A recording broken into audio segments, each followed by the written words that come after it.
President Trump claimed he would be able to fix an issue that both Democrats and Republicans can agree on, the skyrocketing costs of prescription drugs. But while one party has a plan, the other party, well, they have Trump. For more, this is the check-in.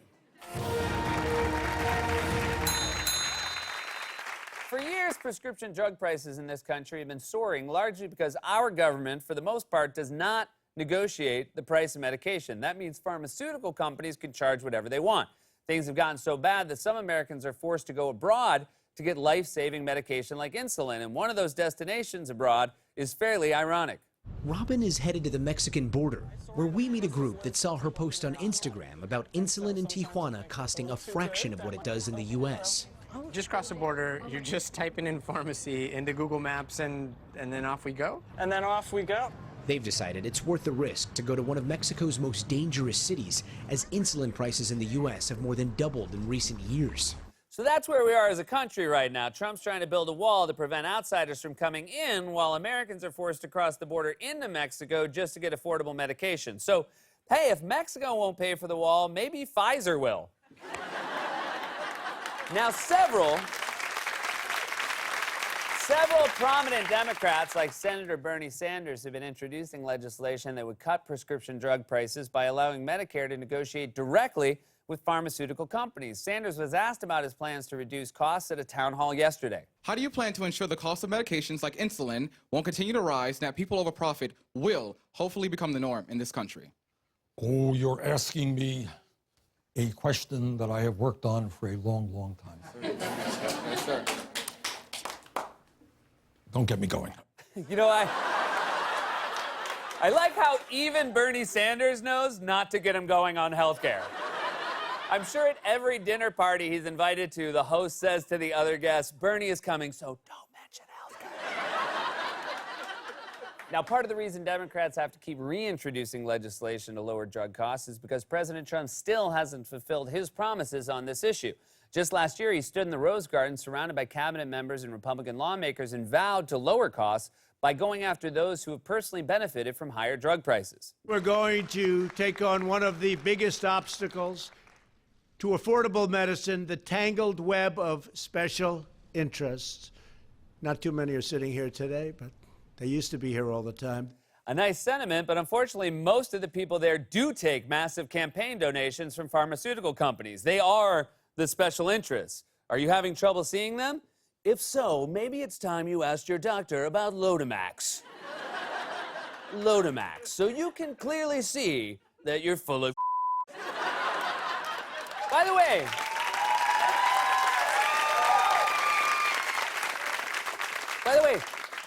are you full of If so, ask your doctor about Dulcolax. Now, to be fair, politicians from both parties have willingly taken money from drug companies for years. But now Trump is in charge, and mere months after his announcement about reducing drug costs, he boldly proclaimed that he had succeeded. Every day it's promises made, promises kept. We've taken bold action to reduce the price of prescription drugs. We're reducing the price. You know, I called up Pfizer and some of the great drug companies, they're great companies, Novartis, a couple of others, about a month ago, because they raised the price of their drugs. And I called, I said, what are you doing? You can't do that. And they said, sir, we will immediately drop the price down to where it was. Can you believe that? Can you believe it? No. No, we can't believe it, because you're doing that thing again where you describe being president the way you want it to be instead of the way it actually is. I called up Pfizer and said, lower your prices, and they said, right away, sir. And then I hung up the phone and looked out the window right as a gust of wind blew the top off a hot lady. This job rules. And not only does Trump think he can just call up drug companies and single-handedly tell them what to do, he also complained he isn't getting any credit for it. Might as well talk about yourself, because nobody else is going to. Nobody else is going to.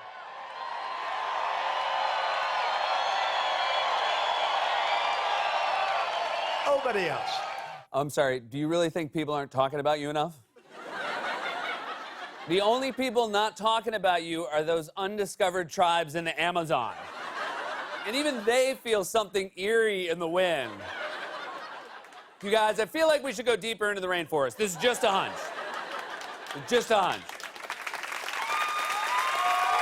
And before Trump's proposal even went into effect, he was already telling his supporters that drug costs were decreasing. We signed a bill. Prescription drug prices are going to come tumbling down. Tumbling down. So, hopefully you don't need prescription drugs, but if you do, you're going to get them a hell of a lot cheaper because it's going this way.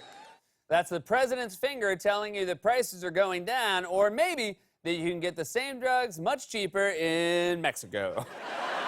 But who? Who are you going to believe, the president's finger or the facts? Bitter pills this new year for Americans taking prescription drugs. 60 companies raised prices on almost 300 drugs in the first 2 days of the year. The first 2 days, they couldn't even wait a week. That's how little shame these drug companies have and how little regard they have for our president. I called them up and I said, lower your prices. And they said, new phone, who dis? And then I looked out the window just after a gust of wind blew a turtleneck onto a hot lady. Now, during his State of the Union address, Trump also mentioned that people in other countries pay much less for prescription drugs than Americans, and he's right. But judging by how at least one powerful senator reacted to that, we probably shouldn't expect to see much change on that front from Republicans either. I am asking Congress to pass legislation that finally takes on the problem of global freeloading and delivers fairness and price transparency for American patients, finally.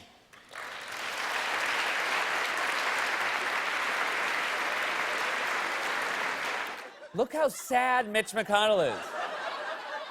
Looks like he just found out who won the Civil War.